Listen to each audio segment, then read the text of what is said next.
Session of the Senate in the first regular session of the 17th Congress is hereby called to order. Let us observe a minute of silent prayer.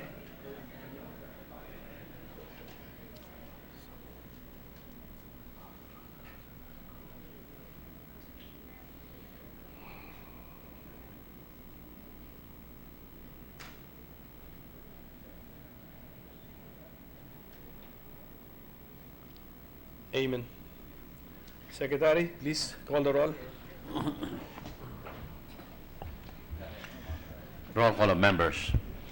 The Honorable Senators Angara, Aquino, Binay, Cayetano, De Lima, Drilon, Ejercito, Escudero, Gatchalian, Gordon, Honasan, Hontiveros, Lacson, Ligarda, Pacquiao, Pangilinan, Po, Recto, Soto, Trillanes, Villanueva, Villar, Soberi, Senate President Pimentel.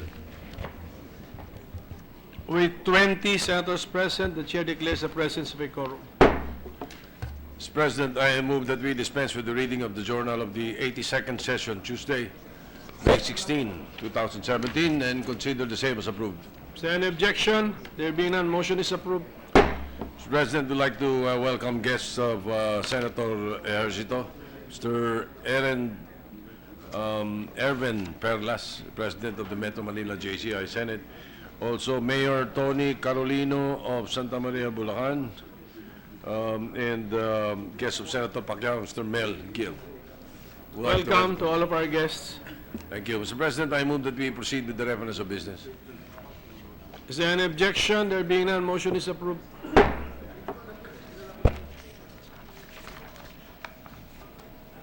Secretary, please do so. Bills on first reading. 1455, an act declaring the Filipino Sign Language as the national sign language of the Filipino deaf and the official sign language of government in all transactions involving the deaf and mandating its use in schools, broadcast media, and workplaces. Senator Maria Lourdes Nancy Binay. Refer to the Committees on Education, Arts and Culture, Civil Service, Government Organization, and Professional Regulation and Finance. 1457, an act providing for the mandatory installation of dashboard camera or dashcam system in public utility vehicles, government-owned patrol cars, and certain types of vehicles, providing funds therefore and for other purposes. Senator Joseph Victor Ejercito. To the Committees on Public Services and Finance. 1458, an act providing universal health care for all Filipinos, amending for the purpose Republic Act number 7875, otherwise known as the National Health Insurance Act of 1995, as amended by Republic Act number 10606, and appropriating funds. Therefore, Senator Joseph Victor Ejercito. To the Committees on Health and Demography, Ways and Means and Finance. Resolutions 377, resolution directing the proper Senate committee to conduct an inquiry in aid of legislation on the possible onerous terms and long-term financial and economic repercussions of the multi-billion-dollar loan and investment package offered by China to the Philippines under its Belt and Road Initiative. Senator Laila M. De Lima. To the Committees on Economic Affairs and Foreign Relations. 378, resolution commending and congratulating the Filipino judokas who won the veteran category of the beautiful Terenggano International Judo Championships 2017 held at Gong Badak Sports Complex in Malaysia. Senator Emmanuel Manny Di Pacquiao. To the Committee on Rules. Communication letter from GMA Network Incorporated submitting to the Senate its formal acceptance of the new franchise under the terms and conditions of Republic Act number 10925. To the Committee on Public Services. Committee reports, Committee report number 80 prepared and submitted jointly by the Committees on Education, Arts and Culture, Labor, Employment and Human Resources Development, and Finance on Senate Bill number 1456 with Senators Joel Villanueva and Escudero as authors thereof, entitled An Act Institutionalizing the Philippine Qualifications Framework and establishing the PQF National Coordinating Council, recommending its approval in substitution of Senate Bill number 211, Senators Escudero and Joel Villanueva.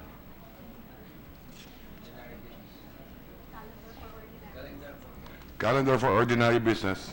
Committee report number 81, submitted by the Committee on Education, Arts and Culture on Senate Bill number 108, introduced by Senator Richard J. Gordon, entitled An Act Declaring April 27 of every year as a special working public holiday throughout the country to commemorate the victory of Lapu-Lapu and his men over the Spaniards, led by Ferdinand Magellan in the historic Battle of Mactan on April 27, 1521, to be known as Lapu-Lapu Day or Adlaw ni Lapu-Lapu, recommending its approval without amendment, Senators Escudero and Richard Gordon. To the calendar for ordinary business. Committee report number 82, submitted jointly by the Committee on Education, Arts and Culture and Finance on House Bill number 477, introduced by Representative C. Alvarado et al., entitled An Act Declaring January 23 of every year a special working holiday in the entire country to commemorate the declaration of the First Philippine Republic, recommending its approval without amendment, taking into consideration Senate Bill number 1323, Senator Escudero. To the calendar for ordinary business.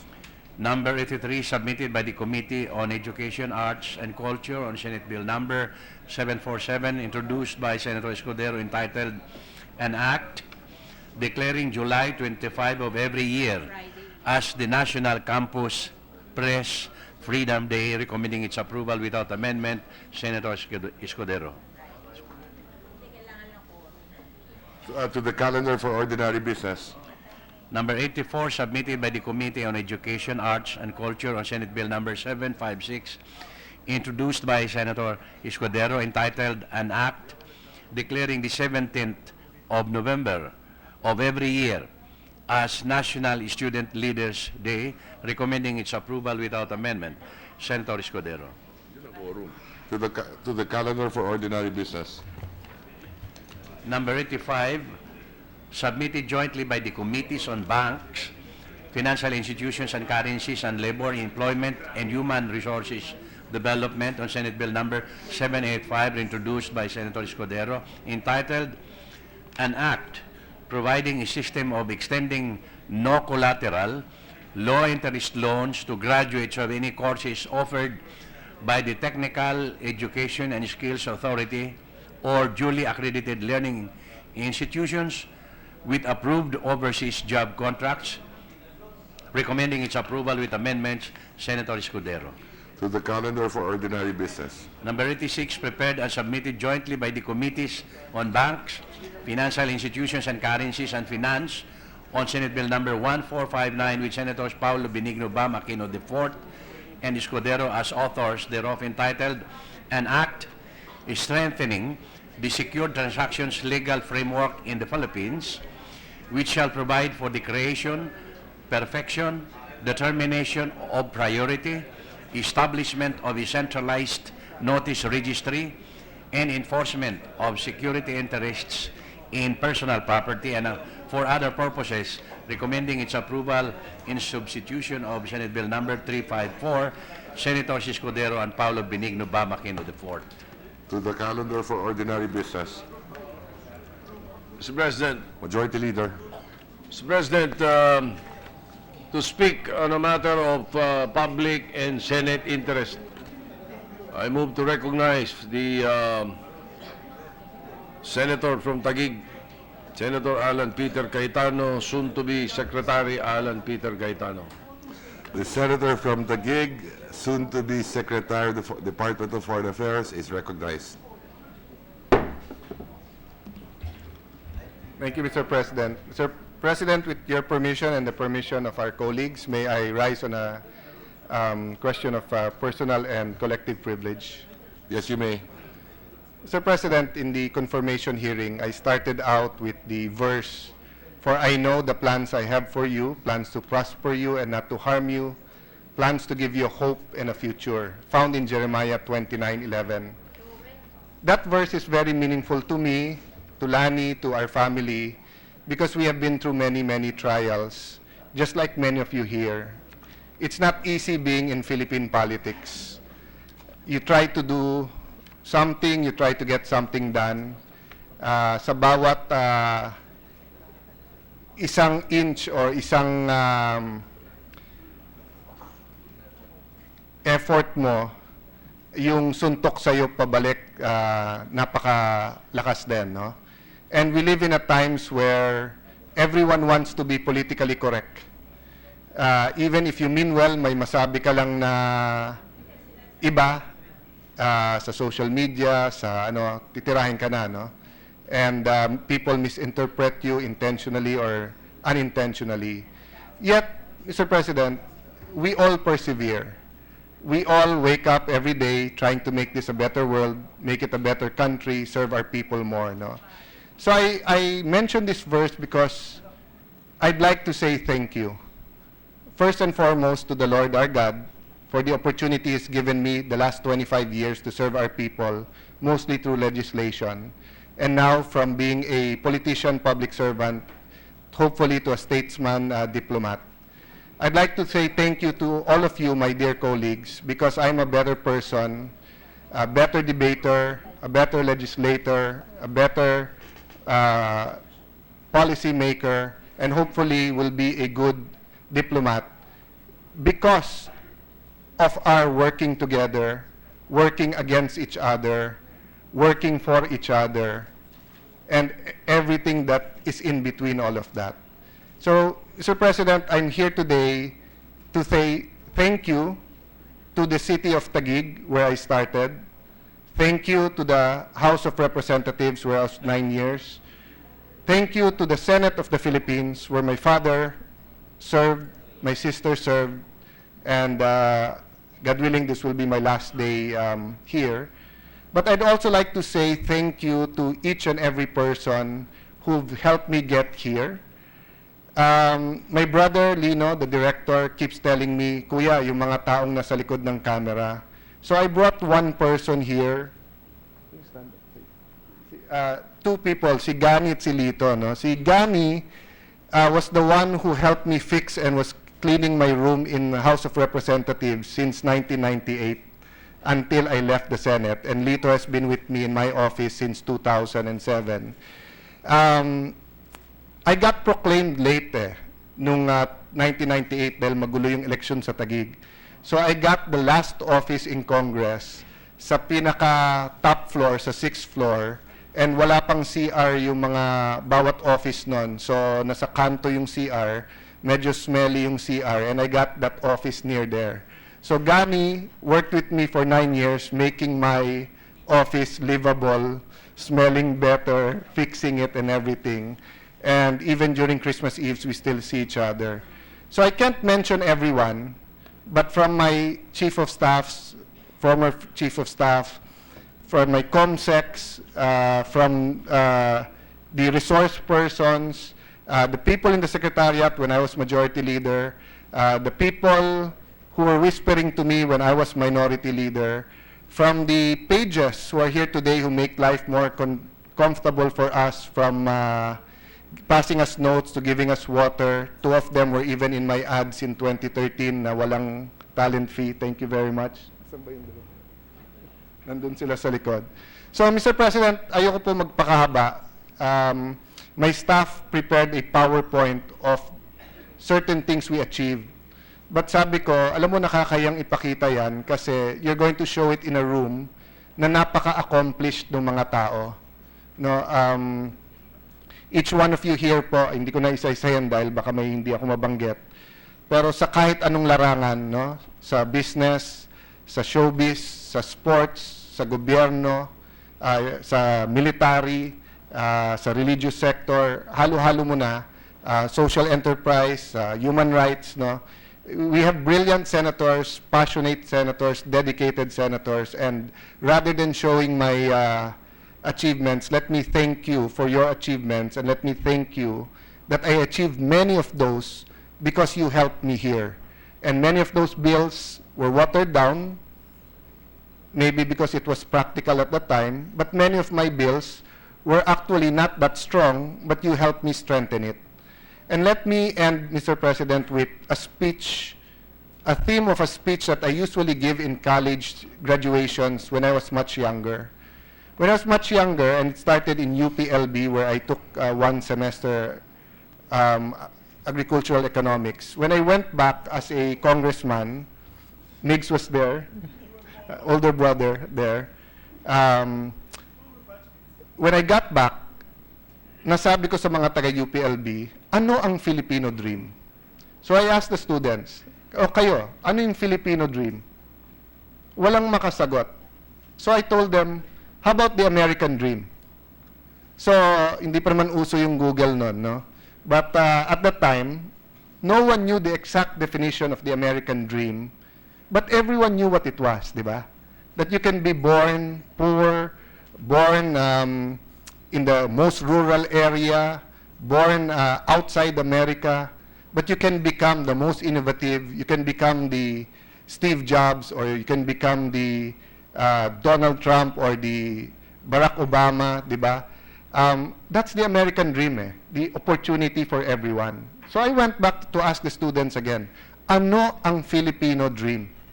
At ang sagot po ng ilan, sir, makakuha ng visa. To get a visa sa US, why? So that their families can have a chance for a better life. So grabe po ang pila sa US Embassy noong mga panahon na yon. Of course, the Filipinos discovered Europe, Japan, New Zealand, the Middle East, Hong Kong, Singapore, you name the country, may Pilipino doon, di ba? And they are pursuing the Filipino dream. Filipino dream na makapag-aral man lang yung kanilang mga anak. Filipino dream na mapagamot lang yung kanilang nanay o anak na may sakit. Filipino dream na magkaroon ng sariling bahay, no? Or yung Filipino dream po na makapagtapos lang yung kanilang anak. I mention this, my dear colleagues, because I'd like to leave you with this covenant. No? My job in the coming days will be focused on the protection, the welfare, the convenience, and the comfort of the OFWs. But you will continue the job of creating a Filipino dream wherein they do not have to go abroad to be able to fulfill their dreams for their family. The Duterte's independent foreign policy has brought many benefits, and I have seen the pride of each and every Filipino when we are abroad. Of course, may mga negative news din. Di naman lahat positive. Pero bumalik yung pride na Pilipino kami. And it's no small feat for President Trump to be calling our president, to call the President Xi Jinping of China to help out with North Korea. Many diplomats around the world are saying, how could the Philippines become a player in world affairs so fast? So this shows us, ladies and gentlemen, that kaya ng Pilipino. And for so many generations, our grandparents, our parents have always said, para sa anak ko to, para sa apo ko to. But let us remember that this year, 2017, it is projected that 1/3 of our population, more than 30 million, will be 14 years old and below. And more than half of our population will fall under the UN or any or some other organization's definition of youth. Meaning we have a very, very young population. This tells us three things. Number one, di na natin pwedeng sabihin para sa mga anak natin to or sa mga apo. It should be for this generation right now. Number two, the kind of economy that we will have tomorrow, may advantage tayo. If we can give them the right schooling, the right medical services, the right, the right advantages. And lastly, it tells us na maganda ang ating kinabukasan. So my dear colleagues, I know I will look back and tell myself, dapat nagawa ko to, dapat na-file ko tong bill na to, dapat active ako sa committee ito. But I am comforted to know that you will do that. And I am comforted to know that many of you, if not all, have more expertise than me in the fields, in the chairmanships that you have. But I will ask you for help because I did not train, I did not study to be the chief diplomat. But if I have the Senate of the Philippines behind me, then that will be a great, great advantage. Please feel free, my dear colleagues, to call on the DFA, any assistance when you're abroad, any briefing here, anything that we can do to assist, the best practices around the world, we will try to gather that. But we will also need your help just in fixing yung mga pila ng passports eh. Baka kailangan ng, I don't know kung administrative lang yun or budget. So definitely, kakatok din kami sa inyo. So I don't know the right words, but this isn't goodbye. Maybe for farewell in the meantime. But again, from the bottom of our hearts, from all the Cayetanos, from my father, my sister, my mom, my wife, my brothers, sister-in-laws, maraming salamat po sa inyong lahat. We love you at salamat po sa pagmamahal na binigay nyo din po sa amin. Lastly po, kung meron man akong nasaktan or na personal sa mga debate, please accept my apologies. I don't promise not to do it again. But this time around, I'll do it as a diplomat, so I'll be much kinder. But please also guide me. And if I did do it, it was not meant to hurt you, but it was in a spirit of crafting better laws or yung sa paghuhubog ng isang mas magandang Pilipinas. Again, thank you very much, everyone. God bless you. Salamat, Mr. President. Thank you. Majority Leader, We have a 1-minute suspension, Mr. President. session is suspended.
Sino?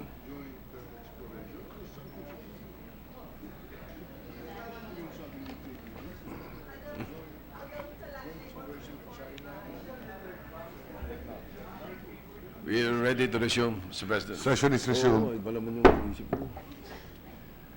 Mr. President, we are in receipt of the copy of the Bicameral Conference Committee report on the disagreeing provisions of Senate Bill 1365 and House Bill 4767. This is an act extending the validity of Philippine passports, amending for the purpose Section 10 of Republic Act 8239, otherwise known as the Philippine Passport Act of 1996, and for other purposes.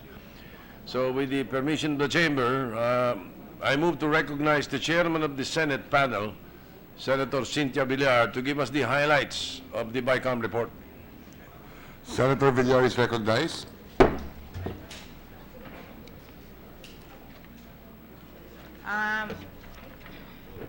Mr. President, I move that we adopt and ratify the Bicameral Conference Committee report on the disagreeing provision of Senate Bill 1365 and House Bill number 4767. May I read into record the joint explanation of the Conference Committee. The Bicameral Conference Committee hereby report that the conferees agreed to use the Senate version as the working draft. The House conferees agreed to adopt in toto all the sections, Section 1 to 5 of the Senate version, and the title of the Senate version was also the one adopted. Hence, the text of the copy of the bill as approved on third reading by the Senate is the same text under the bill that accompanies this joint explanation. Thank you, Mr. President. Congratulations to the chairman. There is a motion to approve Senate Bill 1365 and House Bill number 4767. Is there any objection? There being none, the motion is approved. Senate Bill 1365 and House Bill 476. The Conference Committee report is adopted.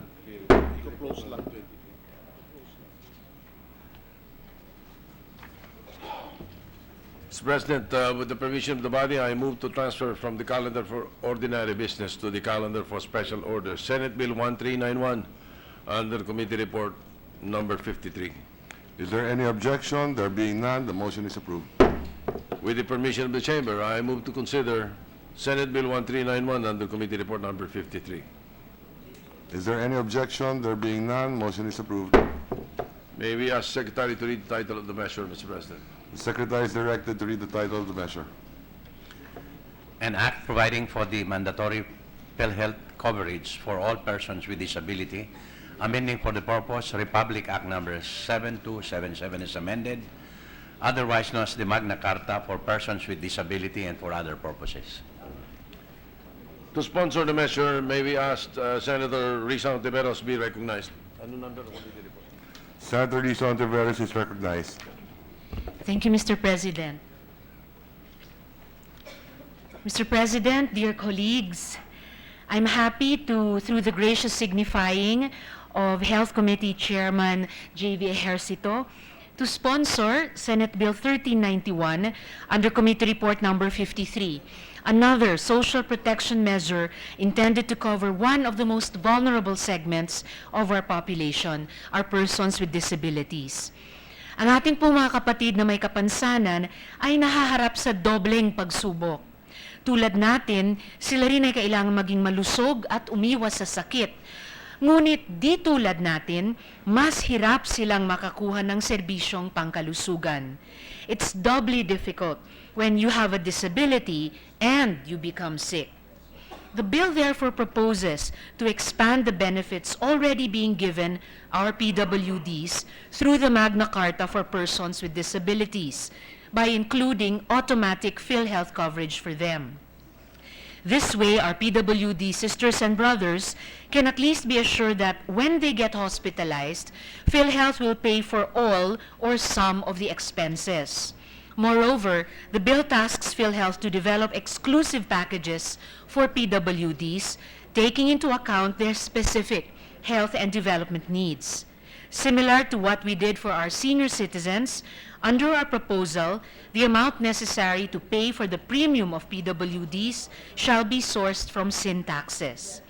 Mr. President, isa po ito sa mga panukalang batas na dapat noon pa natin na ipasa.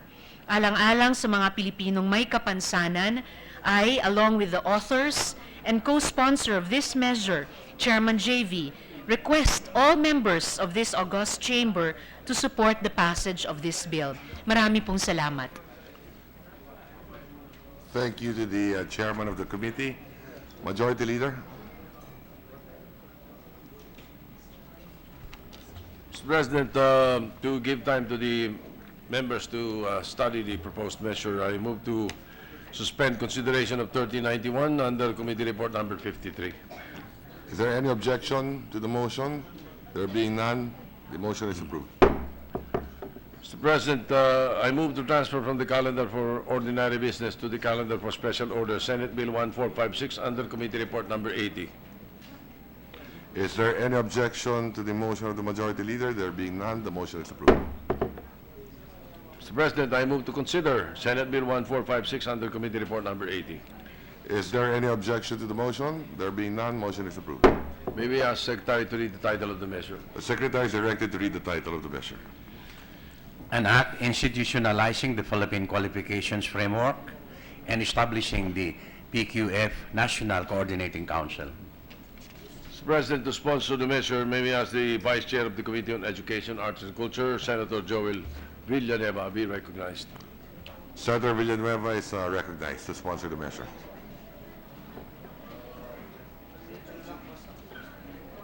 Philippines Qualification Framework.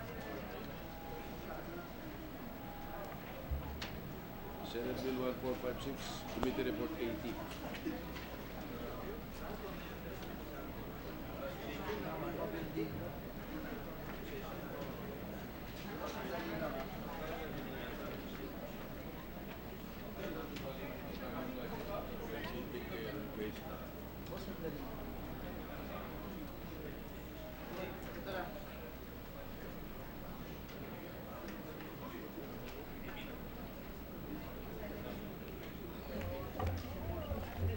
Thank you, Mr. President. Thank you, Mr. Majority Floor Leader. Mr. President, distinguished colleagues, it is my honor and privilege to sponsor Senate Bill number 1456 under Committee Report number 80, or the Philippine Qualifications Framework, or PQF Act of 2016. I'd like to thank our chairman of the Committee on Education, Arts and Culture, Senator Chis Escudero, for giving priority to this very important piece of legislation, which I believe is a big dream for our education sector. I also like to put on record that Senator Bam Aquino helped out in the formulation of this particular measure. I fervently hope, Mr. President, that we can make this dream come true by making the PQF the blueprint for success of every Filipino, inherent in our educational and training system. Mr. President, the PQF is a product of collaboration and synergy of several government agencies like DOLE, TESDA, PRC, DepEd, and CHED. Our friends and partners from the academe and industries also gave their valuable time and expertise for the continuous development of the PQF. Kahit noong wala pa po tayo dito sa Senado, bukang bibig na po natin ang salitang PQF. Noong 16th Congress, binalak po nating dalhin ito sa Kongreso para maisabatas. Pero dahil po kulang na rin sa panahon, tiniyak na lang po natin na magpapatuloy ang trabaho ng National Coordinating Council ng PQF. Malaking hakbang po sa trabaho ng kasalukuyang PQF-NCC na makarating dito sa floor ang panukalang batas na ito. Malaking tulong po ito para mapabilis ang progreso ng ating PQF. While we already have structures and processes that have been documented and agreed upon, our qualification framework is yet to be operationalized. In ASEAN, the PQF is at the same level as Cambodia, Indonesia, and Thailand. Malaysia's qualifications framework has been fully implemented and is already in its advanced stage since they shifted to outcomes-based qualifications since 2007. Singapore's workforce skills qualification system was inaugurated as early as 2005. Mr. President, the Philippines, together with other ASEAN member states, has established a national qualifications framework as the direct result of the interest in the creation of the free flow of skilled labor through harmonization and standardization. Along with these developments has been the endorsement of the ASEAN Qualifications Reference Framework, yung pong mas kilala AQRF. Implemented po ito from 2016, which created an impetus to ASEAN member states to either develop NQFs like us or review their NQFs like Malaysia. Mr. President, obviously, our PQF is a work in progress, but it's not actually a recent development in the education sector. It has progressed since TESDA implemented reforms, leading to a quality-assured, competency-based TVET system in 1998. The PQF was born in TESDA when in 2004. The agency adopted the Philippine TVET Qualifications Framework with 4 levels of qualifications.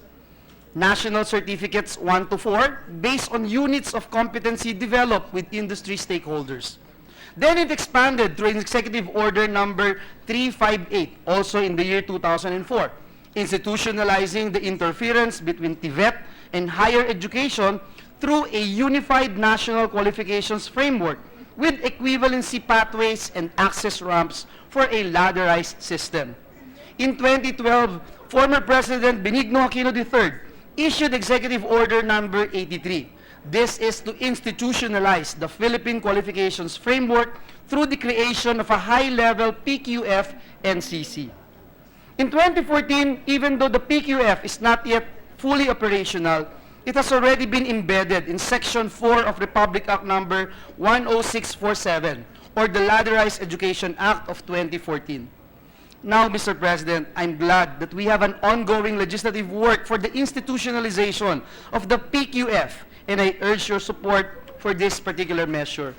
Mr. President, allow me to give you an overview or a context for the emergence of National Qualifications Framework, or NQFs, so that we can better appreciate the importance of having our own National Qualifications Framework aligned with international qualifications framework like the AQRF. At present, Mr. President, over 150 countries are now developing or have developed a national qualifications framework. This is according to UNESCO. As you very well know, the process of globalization was accompanied by the strengthening of economic and financial linkages within geographic regions. Of course, the breakdown of borders resulted to a world economy that is simultaneously become more regionalized and more globalized. It also caused the formation of regional economies like the European Economic Community and of course our very own ASEAN Economic Community, which is the latest and still a very young community. This trend towards regional integration provided the impetus for the development of NQFs. That's why qualification frameworks are not just at a national level. There are also regional qualifications frameworks. Their main purpose is to help people moving from one country to another to work or to continue their education or training. In this regard, Mr. President, globalization or regionalization profoundly emphasizes the shift from education to learning and from learning to lifelong learning because the world changes very rapidly and we need more and more individuals who are equipped with the 21st century skills such as life and career skills, learning and innovation skills in information, media, and technology skills. Hence, the development of national qualifications frameworks, or NQFs, has been a major international trend in reforming national education and training systems. And it's not too late for us to further develop our PQF and make it fully operational, especially in the midst of reforms and advancement in our education system. Now, because of the breakdown of borders and increased labor mobility, there is a high demand for comparability. Due to greater mobility of people, students, workers, professionals are moving. The question is whether their qualifications are also the same as the qualifications of other countries. For this reason, Mr. President, and as reflected in this bill, we want to institutionalize the PQF to deepen support to the national and international mobility of Filipino workers through increased recognition of the value and comparability of Philippine qualifications. Mr. President, we know for a fact that when a Filipino goes to another country to work, comparability of his or her qualifications overseas become a big issue. And it is in this context that we have an increasing importance of qualifications framework like the PQF. And eventually, it will be referenced with the ASEAN Regional Qualifications Framework. This is also one of the reasons why we have the so-called Mutual Recognition Arrangements, or MRAs, which were developed ahead of the ARQF. As I've said, Mr. President, we already have the ASEAN Qualifications Framework, which is now in transition. It is about to be implemented like the European framework. Our plan, together with Thailand and Malaysia, is to have our PQF referenced with the AQRF by 2018. Now, what is PQF, Mr. President? Essentially, the development of the PQF has been influenced by globalization and rapid technological developments as well as the ASEAN Economic Community. And with that as a background, Mr. President, let me explain the PQF as a set or package of national standards and levels for outcome of education. First, the PQF is a national instrument for the development and classification of qualifications according to a set of criteria or standards of learning achieved or qualification outcome within the educational system. Kapag sinabi po natin qualification, ito po yung mga certificates, degrees, diploma, formal awards na natatanggap ng isang individual. Sa PQF po, isinasalin po ang mga qualifications na ito sa mga statements of learning outcomes. At ang mga kaakibat na requirements para makuha ang mga learning outcomes na ito. Kasama po rito, Mr. President, ang performance sa isang pagsusulit. At ito po ang dahilan kung bakit kasama ang PRC sa mga bumuo ng PQF o mga requirements upang makapasok o umangat sa trabaho ang isang individual. Second, Mr. President, the PQF is a hierarchy of levels of complexity of learning with level descriptors that include cognitive, functional, personal, and ethical competencies. May iba't ibang antas po o level, Mr. President, ang PQF. Depende po sa theoretical na kaalaman, ang iyong tinatawag na know-how o kakayahang makagawa ng isang partikular na gawain. Kasama din po yung pag-uugali o ang wastong pagdadala ng sarili sa iba't ibang sitwasyon at maging yung pong mga pagpapahalaga o values ng isang individual. Third, the PQF consists of 8-level qualifications descriptors, which is envisioned to give an individual the option to finish courses with the National Certificate 1, Level 1, NC2, Level 2, NC3, Level 3, NC4, Level 4, or graduate with diploma or degree, Level 5, baccalaureate degree, Level 6, post-baccalaureate degree, Level 7, or a doctoral degree, Level 8. Mr. President, sa PQF, ang grade 12 po ang base o Level 1. Sa K-12 curriculum po kasi, ipinasok na po natin ang textbook sa senior high school. So makatuwid, ang levels 1 to 4 ay textbook at ang levels 6 to 8 ay higher education. Iyon pong level 5 ang interface ng textbook at higher education. Clearly, the PQF will harmonize and weave together basic education, technical vocational education, and higher education into a unified, quality assured system. For our students, the framework provides a clear picture of the competencies they need for the jobs they want, while employers can easily identify the competencies their employees must possess. Mr. President, under the PQF, individuals can also get credits for working, which I repeatedly mentioned during our committee hearings and discussions about the PQF. And right now, our interagency team is working intensively on the development of pathways and equivalencies. We also included this in the proposed measure, Mr. President, to support the development and maintenance of pathways and equivalencies, which provide access to qualifications and assist people to move easily and readily between the different education and training sectors and between these sectors and the labor market. In fact, Mr. President, any person can get out of the formal education and come back as he or she gets credits from his or her work.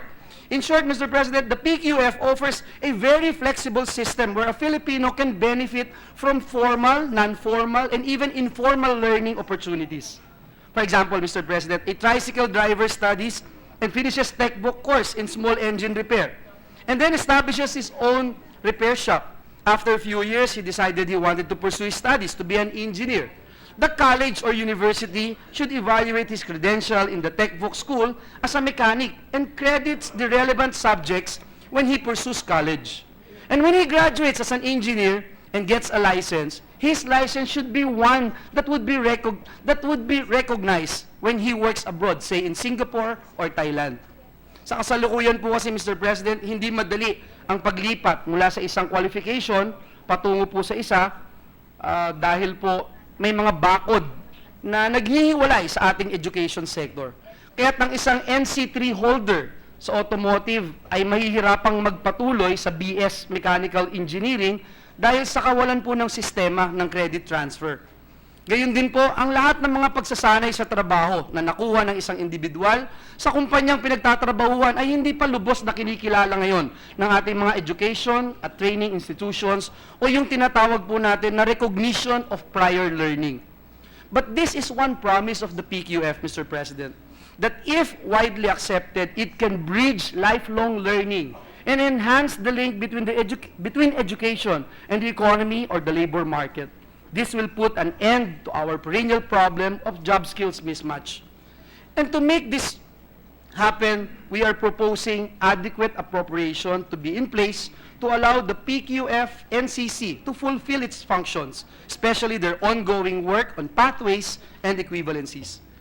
Mr. President, the institutionalization of the PQF will bring several benefits to students and workers, training providers, and the government.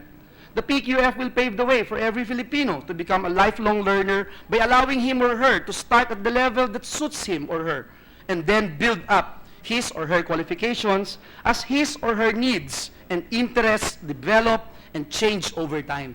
It's also good for the employers by assuring that standards and qualifications are consistent with job requirements or demand. Our education and training providers will also benefit, Mr. President, from the PQF by ensuring transparency in training provision, conformance to standards, and accountability for learning outcomes. The framework will also provide them with common understanding of policies and guidelines on credit transfers, articulation, portability, bridges, pathways, and recognition of prior learning. For the government, the PQF will provide the standards, taxonomy, and typology of qualifications as basis for granting approvals to providers and stakeholders. Most importantly, Mr. President, the PQF can change the mindset that undermines technical vocational education and privileges formal education only.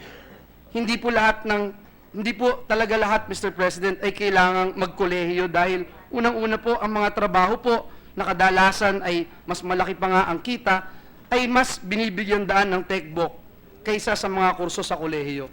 Ito ay dahil industry-oriented ang mga textbook programs. Malaki pong tulong ang Philippine Qualifications Framework para sa bawat pamilyang Pilipino na makabuo ng wastong desisyon tungkol sa pagtataguyod ng karera ng mga kabataang Pilipino. In closing, Mr. President, as I've mentioned, the PQF is a work in progress, and there are many challenges ahead of us, such as skills mismatch, absence of criteria and institutional pathways for recognition of prior learning, lack of labor mobility, etc.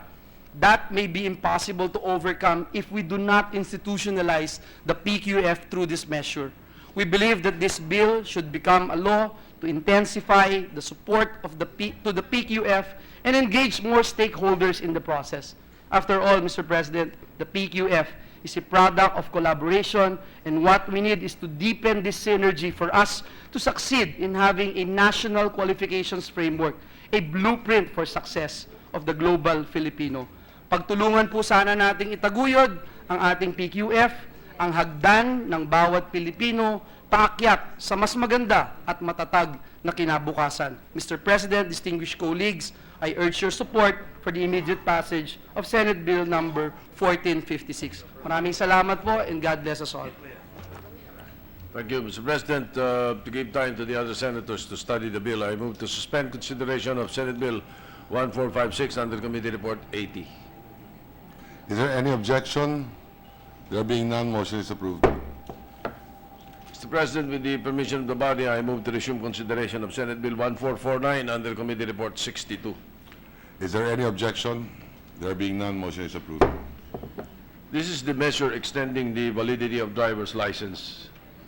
The parliamentary status of the measure is that we are now in the period of interpellation. So may we recognize the sponsor, Chairman of the Committee on Public Services, Senator Grace Poe, and to interpellate Senator Pampilo Lacson. Senator Grace Poe is recognized. The gentleman from Cavite, Senator Lacson, is also recognized to interpret. Thank you, Mr. President. Will the distinguished lady from Iloilo, Quezon City, Pangasinan, and the Republic of the Philippines yield to just a few clarificatory questions? Yes, Mr. President.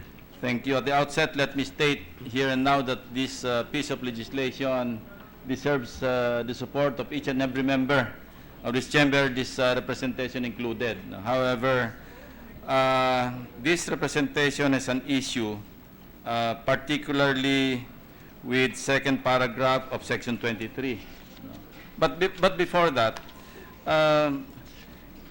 would you not see a downside in the extension of the validity period, not the 5-year period, but to 10 years? No? Well, Mr. President, in reality, we put this out there because of the features that this new license would have, meaning that the information of the driver will already be uploaded if he had any offense, and then, of course, with the biometrics. The 10-year period or the 10-year incentive is because it will be less hassle for the drivers and administrator. Of course, we're trying to lessen also the red tape and the cost. And it's also, as I said, an incentive for the drivers to drive better. But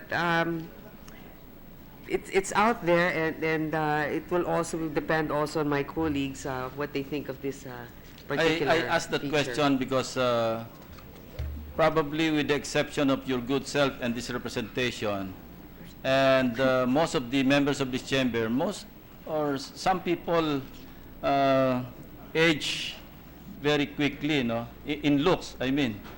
So 10 years would make a lot of difference in how a person looks. So when a holder of a 10-year, a driver's license with the 10-year validity period is accosted by a traffic enforcer, he might not be recognized if he doesn't look 10 years ago or 9 years ago.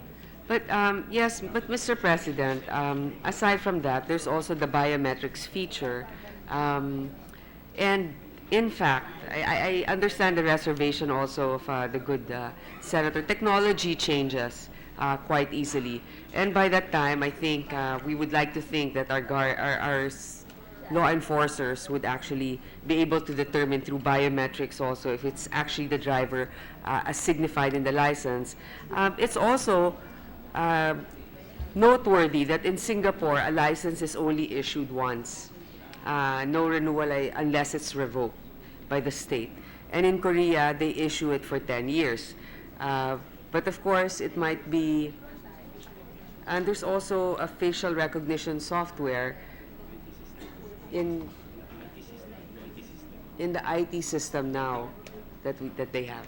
But an uneducated MMDA traffic enforcer may not be able or may not be equipped with the proper machine to determine the fingerprints of the driver being accosted, and he might only rely on how the driver being accosted looks.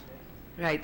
Mr. President, we are assured by the LTO that they will actually equip the MMDA enforcers and that they will be trained to be able to handle the biometrics facial recognition. Eh, yung plaka nga lang, hindi pa maibigay. We'd like to remain optimistic, Mr. President, and hopefully, if change has come, then technologically we can catch up. Thank you, Mr. President, distinguished sponsor. I will now go to the main issue, which is, as I mentioned, paragraph 2 of section 23. It says here, in the issuance of licenses, the LTO shall use such process or adopt such measure as will prevent any alteration or falsification of a license or will enable the LTO to detect any unauthorized license, period. The LTO shall also strive towards creating an online application process for the renewal of professional and non-professional licenses. Don't you think this is more persuasive than directory, Mr. President? I believe, and rightly so, I think, that a law, when we pass it, should direct and not merely persuade. So anyway, at the proper time, I would like to introduce an amendment to this particular paragraph or section 20, under section 23, and I just hope that the distinguished sponsor will accept. I agree, Mr. President. It should actually compel them to be able to comply with the law. So any strong wording, Kasi po pagka shall also strive towards creating, parang sinasabihan lang natin to try hard. And that's subjective. And it's subjective. Yes, No? Pag Mr. sinabi ng LTO, well, we already strive towards creating so and so, and medyo subjective. So at the proper time, if you want, I can introduce it now, and you may Yes. incorporate it in your committee amendment. Yes, Mr. President. Para we mas hope, shorten yeah. yung process. Instead of strive, yes, Mr. President. Yeah. Please introduce it now. Yeah, this is my recommended amendment. Section 23, issuance of driver's license, fees, and validity. No, paragraph 2. In the issuance of licenses, the LTO shall use such process or adopt such measure as will prevent any alteration or falsification of a license or will enable the LTO to detect any unauthorized license. The LTO shall also create an online process for the application and renewal of the professional and non-professional licenses within 1 year after the passage of this act. I accept and I agree, Mr. President. Yeah, so I leave it up to you. I will not come back here. Kindly introduce this as your committee amendment. Yes, Mr. President. So Thank you, noted. Mr. President. That's all. Thank you, Mr. President. Thank you to the Mr. President, gentleman may from we Cavite, recognize- Senator Lacson. The Minority Leader, Mr. President. Majority Leader, yes. The Minority Leader, Senator Dillon from Iloilo, is recognized. Thank you very much, Mr. President. Will the lady sponsor yield to a few clarificatory questions? Generally, we are in support of the bill, but there are certain matters which we wish to clarify. It will be a pleasure for my kababayan, Mr. President. Thank you, Madam Sponsor. My first question is, what is the present validity of our licenses? 3 years. Currently, 3 years, right? 5 years. Wait, no, hold, 1 minute suspension, Mr. President. I can help the sponsor answer the question. My understanding is that it's 3 years. Mr. President, because extendable to 5. there's this confusion. We've been having the 3-year validity of our license, but currently, because of the prodding also of the executive, the LTO had extended it to 5 years. So as of now, it's already 5 years. But Because I am looking since at my October driver's 2016. license, it is 5 years validity. Yes, this was since October 2016 because of an executive order. Now, but the law sets the validity to 3 years. How did we happen to extend it to 5 years when the law limits it to 3 years? That's exactly why, Mr. President, we thought it best to be able to amend the law immediately because actually this could be repealed, their executive order, just because it contradicts what the law actually says.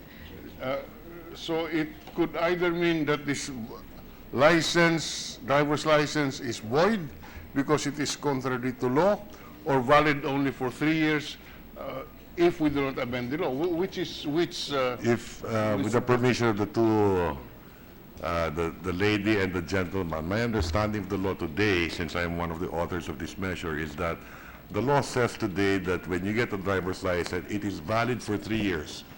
The law also provides today that if you renew, it could be valid for 5 years. The current law, huh? I'm sorry? The current law. Well, I don't know. I'm reading also the current law. It just says 3 years. Yes. For a renewal without any violation, Mr. Pwede 5 President, years, diba? it's 5 years. 5 years. Yeah, presently it's just 3 years. Yeah. And I do not think that it can be extended by executive order to 5 years. Again, with the permission of the two gentlemen, on page 3, as I mentioned earlier, today, we are amending the license validity to 5 years from 3. Renewal says on page 11, 5 years to 10. On Page page 3, line 10 to 11. Page 3, line 10 to 11. To 11. If you're extending it to 10 years From 5, from 5, yes. except that presently there is no 5 years in the law. It only says 3 years. No, it says here on line 11, entitled to renewal of such license for 5-year period. And that is being amended to 10. So the 3 years became 5 years, Mr. President, and the 5 years became 10 years. In the renewal. For the renewal. In the renewal, correct. In the renewal. Now, I would assume that the gentleman from Iloilo, the minority leader, renewed his license. So But the I had first time you applied, it was 3 years. When you renew, it could be 5 years. I had violations, so Yeah, so Mr. President, I think that Because maybe you were I the think that's senator, for Mr. another President. forum, Mr. President. All of the legalities about the initial executive But order. anyway, I just want to spread it on the record. And so we are trying now to cure this defect in the execution of the present law by now providing for a 5-year period of validity. Yes, Mr. President. If I am a holder of a license with a validity of 3 years.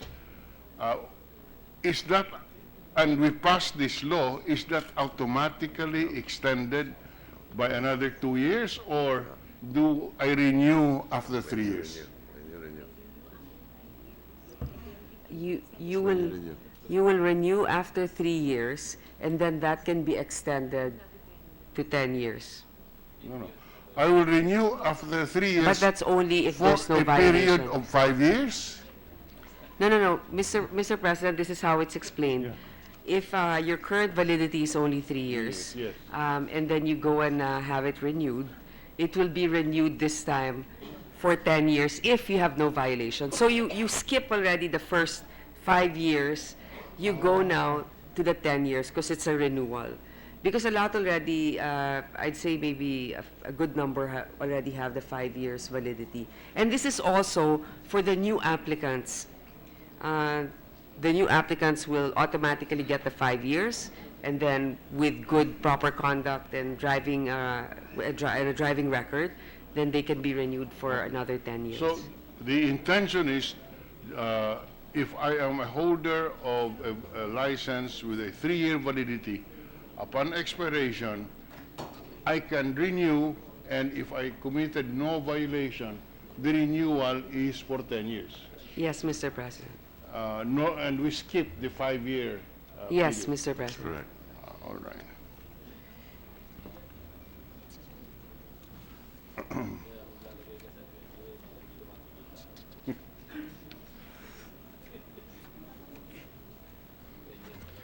Then you.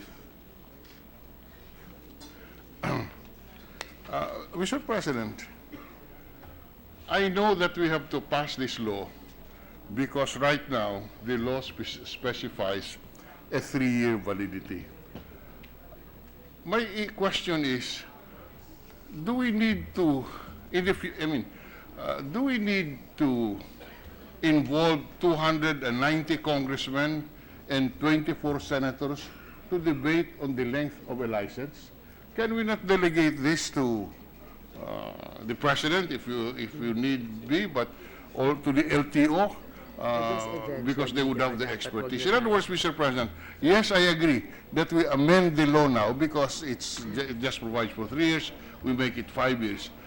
May I submit to the sponsor the idea that henceforth, any changes in the law can, or not any changes in the length of the validity of a driver's license can be done administratively instead of being debated. Yes, Mr. President, I think that we can have a separate law for that.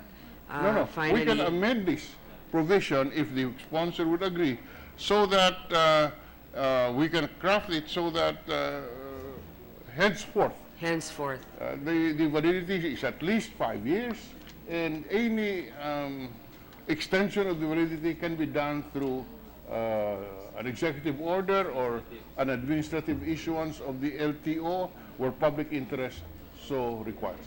So that they don't have to come back to us and have the a simple issue such as this be debated and wasting people's money to debate on a length of a driver's license. Okay, what if, no, I think it could definitely be left to be an administrative matter. Yes. One that doesn't have to involve all of us in Congress. But what if they do something, for example, unreasonably shorten the time? They or cannot shorten, lengthen? ma'am.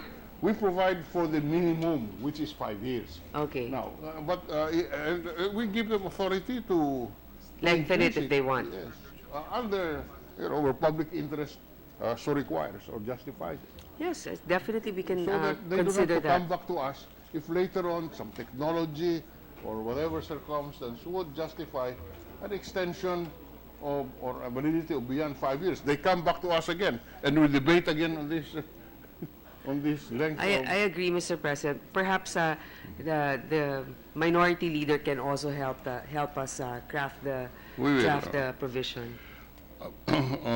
Just for the record, we agree with Senator Lacson that the online application should be made compulsory rather than Yes. just encouraging. One final point.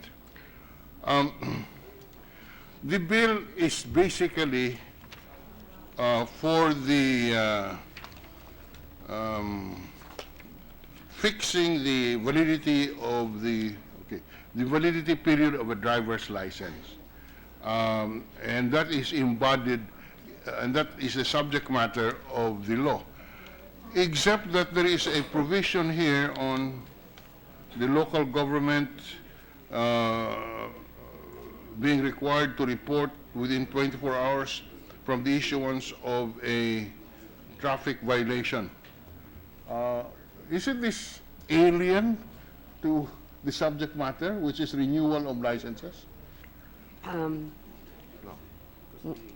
minute suspension, Mr. President. Yes. Session is suspended. No, it's not really. Kasi when you extend to 10 years, so it's part of it. Ngayon kasama na yung LGU. Kasama na sa bago. Okay, Mr. President. Ready to resume, Mr. President. Session is resumed. Mr. President, the principle behind this is that for it to be renewable for another 10 years, the driver must have a clean record. And at the moment, it is just a record within the LTO. So obviously the Philippines, they drive in many different places. So we will also get the information from the local governments. They need to submit to the LTO if there are any traffic infractions or violations within their jurisdiction. So if you committed something in Makati, a local ordinance violation, then that will be submitted to the LTO as well. That's why the local government is involved. I'm just raising that issue as the possible violation of the prohibition against two subjects in the same bill, and in this particular case, I'm just pointing out that it could violate that constitutional prohibition. It could violate the what, Mr. President? Under the Constitution, only one subject matter can be embraced in a bill, and that subject matter must be expressed in the title of the measure. In other words, by reading the bill or the law, you would know that this is the subject matter. In this particular case, the title is extending the validity period of driver's licenses. Fine, and all the provisions would be consistent with that, except on this LGUs and MDA, which shall report within 24 hours from the issuance of such receipt the details of the traffic violation. It doesn't seem to have anything to do with the period of validity of the driver's license. Mr. President, respectfully, I think that it has something to do with it because the basis for which a license can be renewed is based on the track record also of the driver. Okay, I'm just pointing that out. And can this be implemented? I mean, shall report within 24 hours from the details, the practicality of Well, I guess how many traffic violations are issued in a day all over the Philippines? At the moment, Mr. President, the LTO claims that they already have a database with the local government, but certainly if it's in the law, then we should compel them. They need to be able to comply. Okay, thank you very much, Madam Sponsor, Mr. President, for those clarificatory responses. We have no more questions. Thank you, Minority Leader.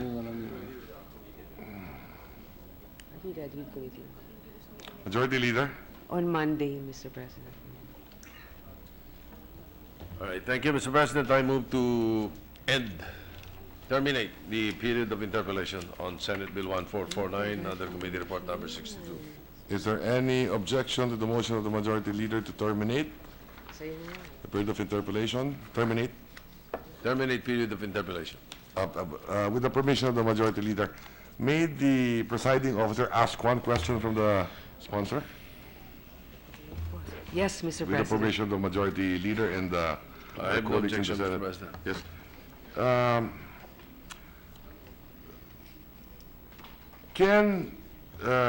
Can those who apprehend traffic violators get the driver's license, or do they just issue a receipt of violation? Can they confiscate a driver's license? They will confiscate the driver's license, Mr. President, and then issue a temporary driving monitors operator's permit, Okay. TOP. Okay. And when the driver's license is confiscated, it goes to the LTO, Yes, Mr. President. anywhere in the country. If it's in the LGU, then the LTO in the LGU. And it remains with the LGU, Mr. President. That's why the LGU is able to transmit the violations to the LTO. They have that database supposedly. And the only reason why I asked that is because in this paragraph that you were discussing earlier, violation receipt lang ang pinag-uusapan. Right.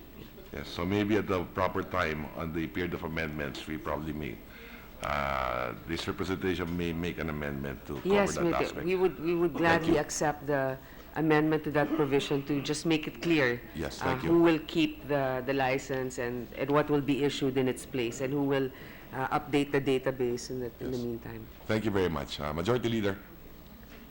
Thank you, Mr. President. I move to terminate the period of interpellation. of Is there Senate any Bill objection? 1449. There being none, the period of interpellation is terminated. I move to suspend consideration of Senate Bill 1449 and prepare for the period of amendments, perhaps on Monday.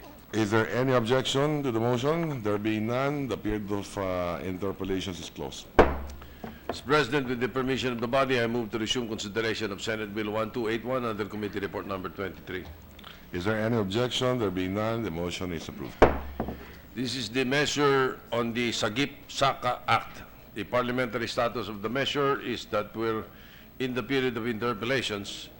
So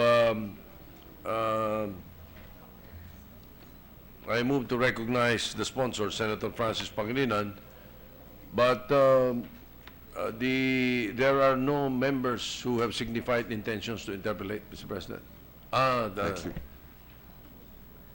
So there is. So I'm sorry. I withdraw. I withdraw the motion, Mr. President. I move to suspend consideration of Senate Bill 1281 under Committee Report Number 23. Is there any objection to the motion? There being none, motion is approved.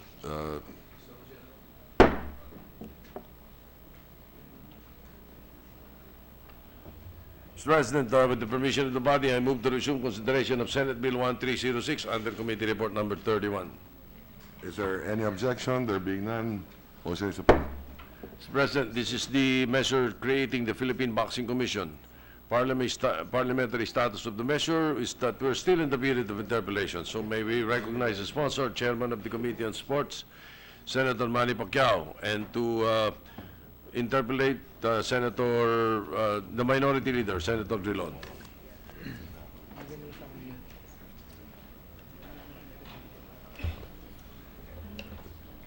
The Minority Leader is recognized together with the sponsor of the measure, Senator Pacquiao. In the meantime, may we have a 1-minute suspension, Mr. President? Session is suspended.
Sige, ito.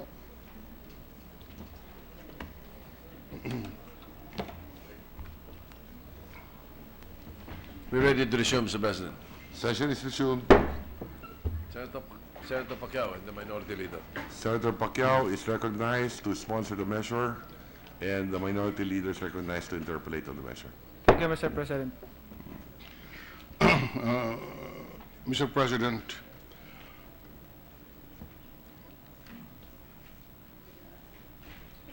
will the gentleman continue to yield the floor for further questions on this measure? It's my pleasure, Mr. President. Okay, Mr. President, how many committee hearings were held to discuss and analyze this bill? One committee hearing, Mr. President, and 5 TWG. One committee hearing. Was the Department of Budget and DBM invited to that hearing? Yes, Mr. President. I'm sorry? Were they invited? Because Yes. the record showed that they were not present. Yes, Mr. President, we invited, but they did not show up. Mr. President. All right. I take the word of the gentleman sponsor that indeed they were invited. Was the was the PAGCOR invited? Yes, Mr. President. They were invited? They were sent an invitation to attend the committee hearings? Yes, Mr. President. And that invitation is on record? Yes, Mr. President. Yeah, okay. Again, we take the word of the good sponsor. Was the Philippine Charity Sweepstakes Office invited? Yes, Mr. President. And also they did not appear? They did, Mr. President. Ah, they did. They did. How about PAGCOR? Did they also appear? Yes, Mr. President. All right. What did PAGCOR say about the contribution of 75 billion that they are required to do under the bill? They are willing to assist this mission, Mr. President. Or And, this commission. I'm sorry? They are willing to assist this commission, Mr. President. They are willing to fork over 75 billion for this commission. No, there is no amount, Mr. President. That's they are willing to assist this commission. Yes, but as the gentleman sponsor is aware, the sum of 75 or 150 million to be split between PAGCOR and Charity Sweepstakes are indicated as the appropriations, and it will be funded by PAGCOR and Philippine Charity Sweepstakes to the extent of 75 million each. Did they commit to fund this bill at 75 million for each agency? There is no commitment, Mr. President, but they are willing to assist and help and support this commission. Yes, but the bill specifies that the PAGCOR should contribute 75 million and the charity sweepstakes also 75 million. It is not just a mere expression of support, but they are required to allocate 75 million each, I mean PAGCOR and charity sweepstakes, to fund the administrative, the first year expenses. So there is no commitment on the part of these two agencies to fund 150 million. Mr. President, there's no amount mentioned in our conversation with in a committee hearing with PAGCOR and PCSO, because the amount, Mr. President, can be discussed and we can adjust or reduce or increase. I'm sorry, Mr. President, but the amount of 150 million is specifically appropriated under Section 18 of the measure. That's under the title appropriation. That's right, Mr. President. So this cannot be, this cannot be the subject of a discussion because this is an obligation on the part of the two funding agencies, a specific amount. Yes, Mr. President, that's our proposal, Mr. President, but we can still amend whatever amount that we agreed.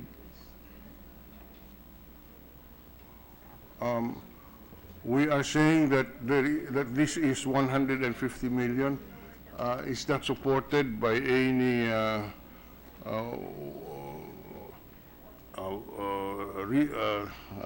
need or work and financial plan. Just 150 million is appropriated.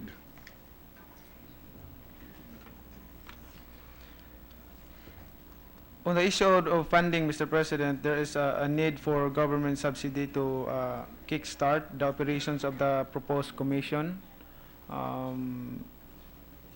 It's not unusual for sports commissions to receive government subsidies. Take, for example, the boxing commissions in Australia, California, and Nevada. They have received government subsidies for their operations. So this proposal, Mr. President, the 150 million is proposed because this is a new commission, and if this approved, we're going to establish offices not only here in Manila but around the Philippines.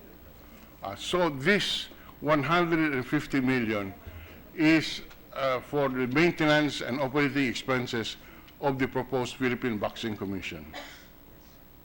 Yes, Mr. President. Is it not a fact, Mr. President, that there are only 650 registered professional boxers in the country? Right now, Mr. President, there are more than 1,000 registered boxers, professional boxers, Mr. President. What is more than 1,000? Is it 1,100, 1,050? 1,051, Mr. President, licensed professional boxers. 1,051. If you divide 150 million by 1,051, how much would that be per boxer? How much? In other words, Mr. President, we would be spending 142,000 to supervise one boxer. 142,000, Mr. President. Now, is that a reasonable disposition or expense of public funds? That amount, Mr. President, is a proposal. That's why there's an amendment. We can reduce. And also, Mr. President, the operation and performance, that fund, Mr. President, is for the operation and performance of the duties and responsibilities of the Philippine Boxing Commission. Yes, there's no question about that. Obviously, it is for the operation. What I'm saying is it equitable that we are going to spend 140,000 annually to supervise the licensing and other administrative work of every boxer? Mr. President, I want to remind the gentleman sponsor that 150 million can build 300 classrooms at 500,000 per classroom. I will repeat that, 150 million as operating expenses of a Philippine Boxing Commission, which will supervise 1,050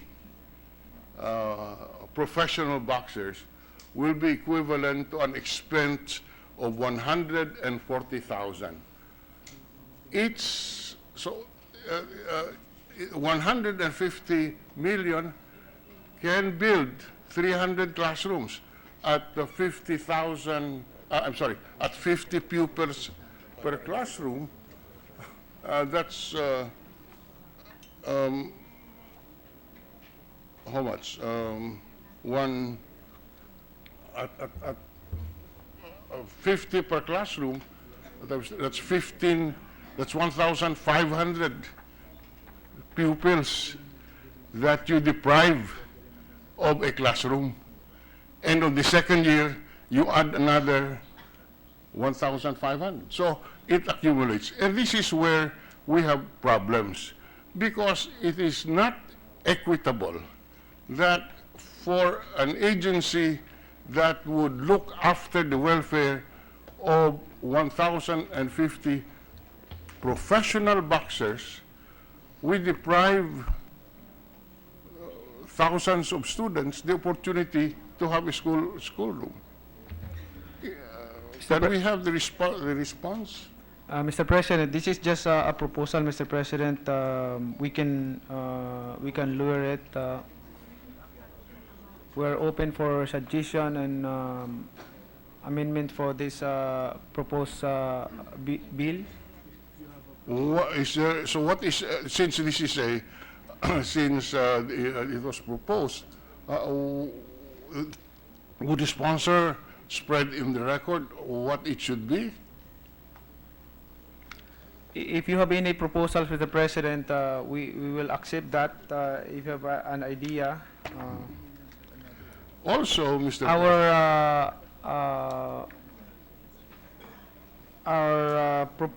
Another proposal is 80 million for this commission. 80 The 100 to start up, Mr. President. 80 million for the startup.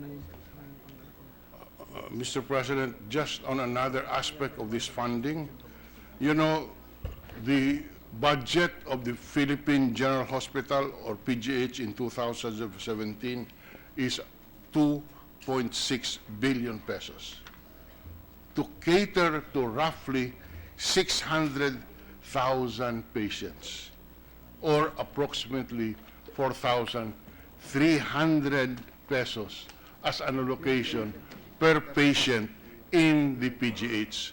Here, we are allocating for a supervisory commission 150 million, or 140,000 per boxer. Isn't the proportion so contrary to public interest, Mr. President? Mr. President, like I said, this is just a proposal. We can reduce it, and also, really, for me, this bill is really important to protect the welfare of our athletes, the professional boxers. Yes. Not only boxing, but all combat sports. We have no quarrel with the gentleman sponsor that indeed we need to protect our boxers, except that in this particular case, I think there is a body that can supervise the existing Games and Amusement Board, is effectively discharging its function, and instead of spending 150 million or whatever is the amount, we can strengthen the GAB and provide for the same protection. But having said that, Mr. President, what is the position of the Games and Amusement Board insofar as the creation of the Philippine Boxing Commission is concerned?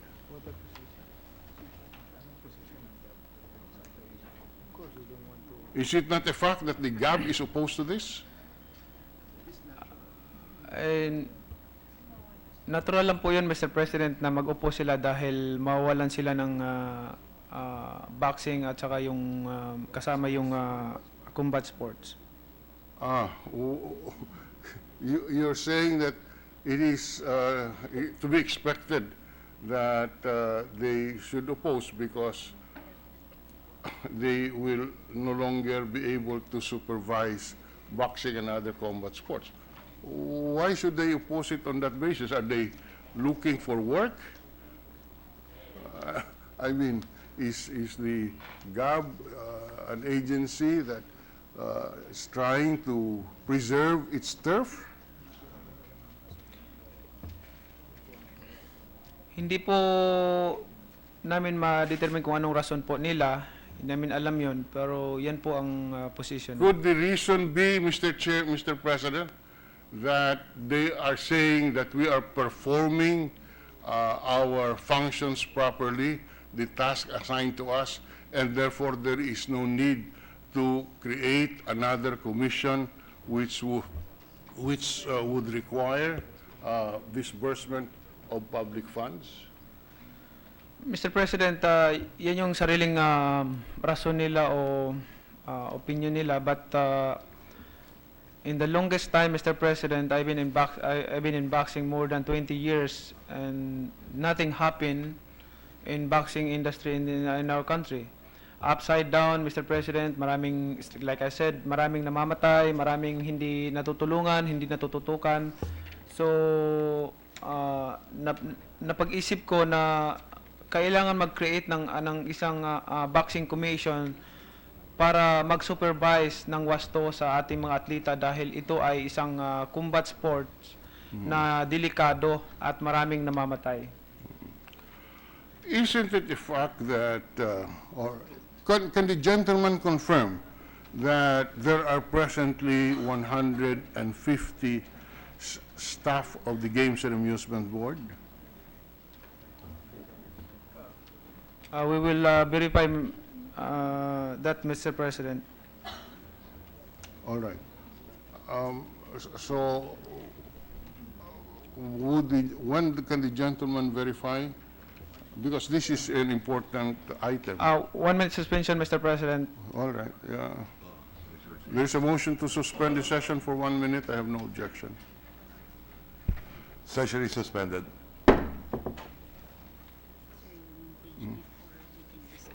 Yeah? Oh.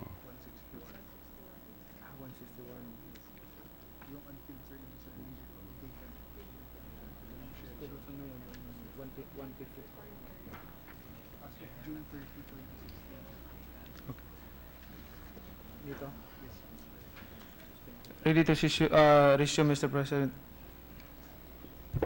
Session is resumed. It's 154, Mr. President. 154. And can the gentleman confirm that out of this 154 staff, there are 46 that is devoted exclusively, or the 46 staff are handling affairs related to boxing?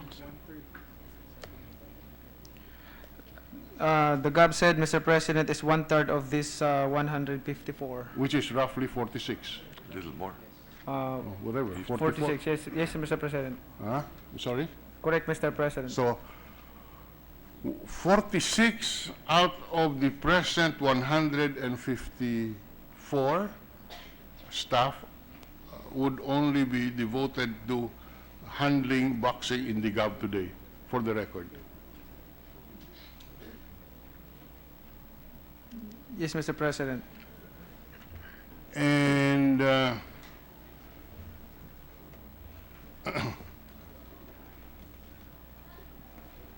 what we will do is create this commission, notwithstanding the fact that you have already 46 out of the, or a third of the present GAB staff are devoted only to boxing.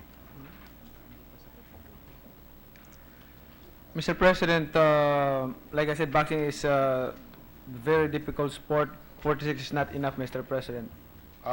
You mean 46 is not enough? Yes, Mr. President. How many is necessary?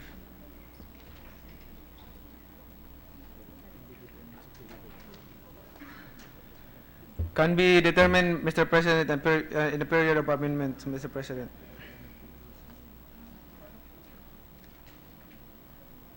In fact, presently, 90% of the GAB activities are focused on boxing.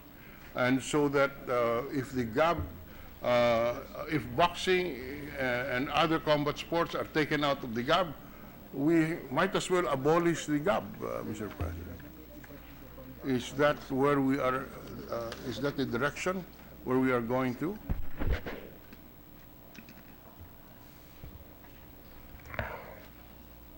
Mr. President, the GAB is not focusing only for boxing, but there's a lot of sports. Not only boxing. Mahigit po, 10 yan. O mga labing tatlo yung sports na handled by GAB. So hindi talaga nila matutukan yung boxing. Kaya nga Mr. President, naisip ko itong bill na ito dahil mula noon hanggang ngayon, more than 20 years na, I've been in boxing more than 20 years, and nothing happened na matulungan yung mga boxers natin, ma-secure yung welfare nila.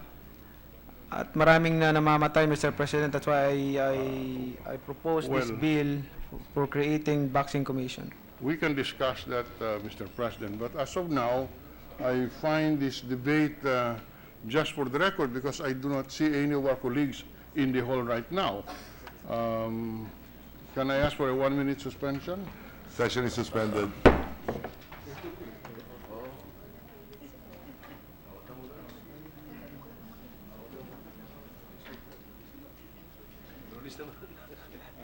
Tama, may handa ko yung...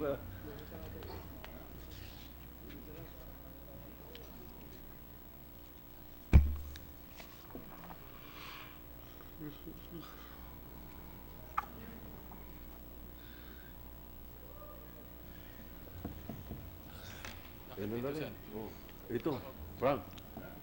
Siya, interpolation.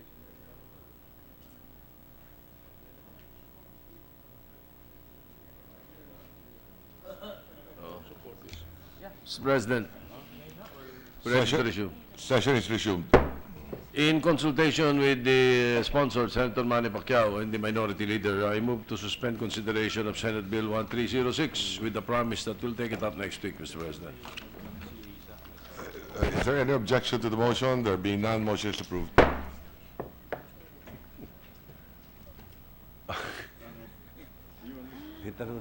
Next week na. Inenda nga nila eh. Mr. President, I we think have additional there was a members of motion business. earlier by the minority leader, if there is a quorum. I doubt it, Mr. President, so I move to adjourn the session until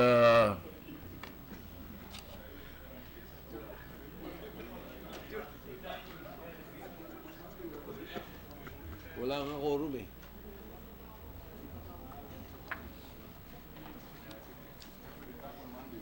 Oh, why? Mr. President, I move to adjourn the session until 3 o'clock of Monday, May 22, 2017. Session is adjourned till Monday.